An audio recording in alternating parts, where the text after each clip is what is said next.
The flame will burn bright anew, and the necromancers will be the first into the fire.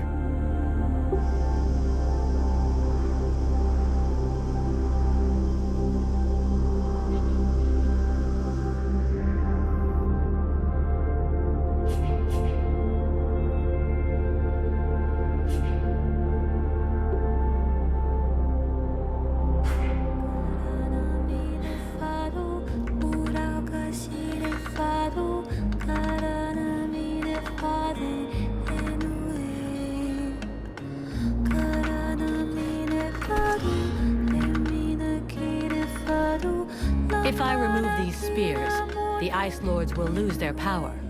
But what will happen to Vertiel? Thy world is weary, all but extinguished. Nothing remains to be saved. It must be cleansed.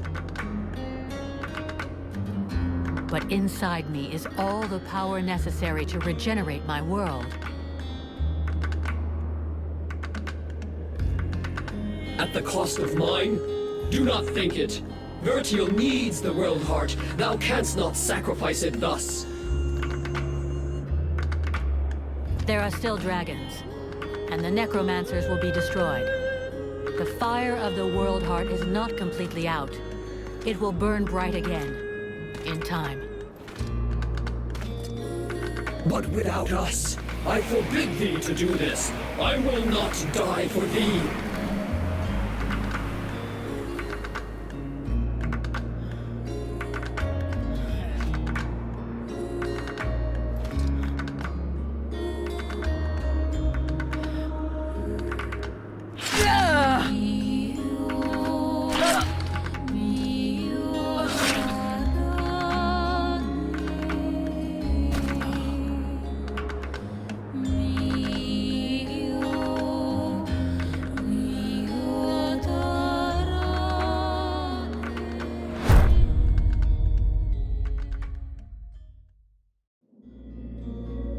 And so ends the tragic, though nonetheless heroic tale of Vulcan Half-Demon. I confess I may have romanticized some aspects of the story, though in my defense, I shall always have something of a soft spot for our dear Vulcan. By releasing the World Heart's energy to the surface, she sacrificed herself in order to heal Vertiel and bring an end to the long winter.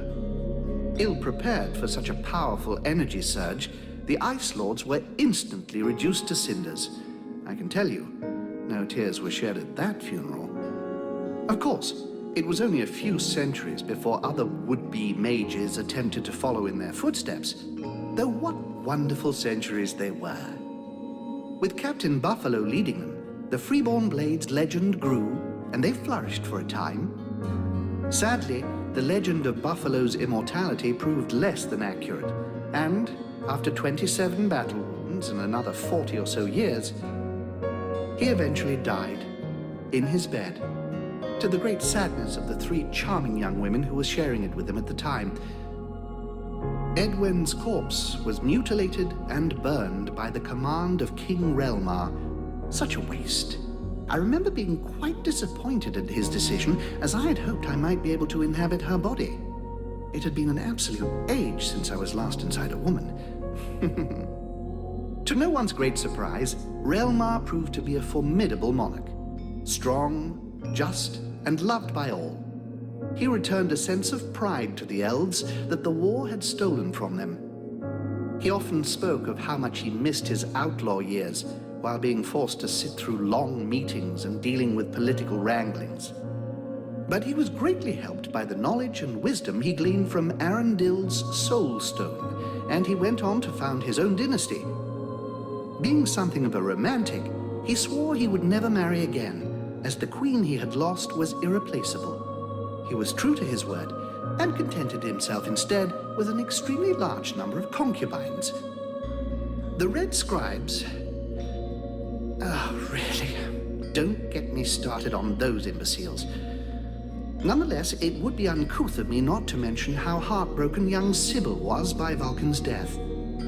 Proud to have fought alongside such a courageous companion, the beautiful young scribe lifted her head high and transformed her grief into purpose. She quickly gained the respect of her peers and was elected chief scribe shortly afterwards when Liestas died quite suddenly. Apparently, the fool succumbed after having imbibed a large quantity of a somewhat questionable nectar that he and his doctor had invented. And as for myself, well, my goodness, I fear that is an extremely long story, and you would quite literally die of boredom before I finished the telling of it. But you see, that's what I like so much about mortals.